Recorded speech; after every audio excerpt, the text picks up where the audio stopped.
আসসালামু আলাইকুম, আপনারা সবাই কেমন আছেন? তো সকালবেলা আমরা ফজরের নামাজ পড়ে চলে যাচ্ছি কালীনগরের উদ্দেশ্যে। যেহেতু এখন রমজান মাস, তো আমরা সেহরি খেয়ে তারপরে ফজরের নামাজ পড়ে রওনা দিয়েছি। তো এখন প্রায় আধা ঘন্টা হাঁটার পরে দেখি সড়ক হয়ে গেছে চারিদিকে। আর ভাই, যারা সকালবেলা হাঁটাহাঁটি করেন তারা হয়তো বা জানেন যে সকালবেলা হাঁটার মজাটাই আলাদা। কেননা সকালবেলা দেখেন চারিদিকে হালকা কুয়াশা, আর দেখেন কিছু লোক আছে এখানে মাছ ধরতেছিল নদীতে। তো আমি সেটা দেখতেছিলাম দাঁড়িয়ে দাঁড়িয়ে অনেকক্ষণ যাবত। দেখার পরে তারপরে আবার বাজারের দিকে রওনা দিই, কেননা আর না হলে আবার দেরি হয়ে যাবে। আর একটা কথা ভাই, বাজারে যাচ্ছি হচ্ছে আমরা এখন রমাদানের সময় যেহেতু, তো একজন মাংস নিবে ইফতারির জন্য, তো এই কারণে সকালবেলা যাচ্ছি।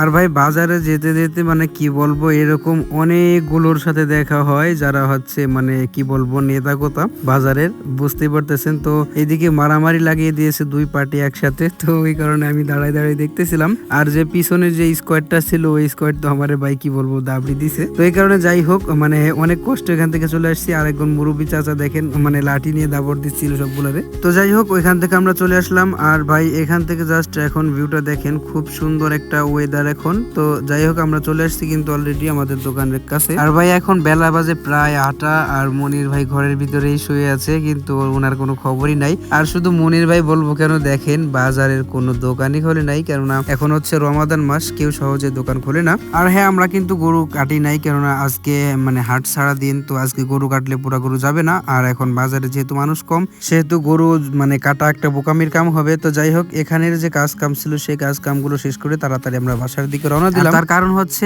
ভাই দোকানে আসছিল, আর বাসায় গরু আছে যেহেতু, তো আমাকে বাসায় যাইতেই হবে, গরুগুলাকেও খাইতে হবে। এই কারণে আগে আগে চলে এসেছিলাম। আর বাড়ি ঢোকার প্রথমেই দেখি আমার আব্বু ওই দূরে দাঁড়ায় আছে, চেয়ারে বসে আছে। কাহিনী হচ্ছে সে অসুস্থ, সেটা অনেকেই হয়তো বা জানেন। তো তারপরে তার সাথে একটু গল্পগুজব করলাম। তারপরে গল্পগুজব শেষ করে তাড়াতাড়ি গরুগুলোকে খাওয়াতে গেলাম, কেননা এখন রমাদান মাস যেহেতু, মানে একটু পরে ক্লান্ত লাগবে শরীর। আর ভাই, গরুর কাছে এসে দেখি যে গরুর যে মশারিগুলো আছে, মশারিগুলো এখনো উঠানো হয়নি, কেননা এখন বাজে বেলা প্রায় 12টা। আর ভাবি তার বাচ্চাকে নিয়ে একটু ব্যস্ত থাকে, আর এই কারণে আর কি শুধুমাত্র খড় দিছিল, আর কিছু দেওয়ার সুযোগ পাইনি বা এখানে আসারও সুযোগ পাইনি। এই কারণে আমি তাড়াতাড়ি চলে আসছিলাম। তো এখন কাহিনী হচ্ছে মাত্র 2টা গরু, এই কারণে বেশি একটা প্যারা নেওয়া লাগবে না, মানে গরু খাওয়াতে সেরকম একটা মানে হ্যাচাল লাগবে না।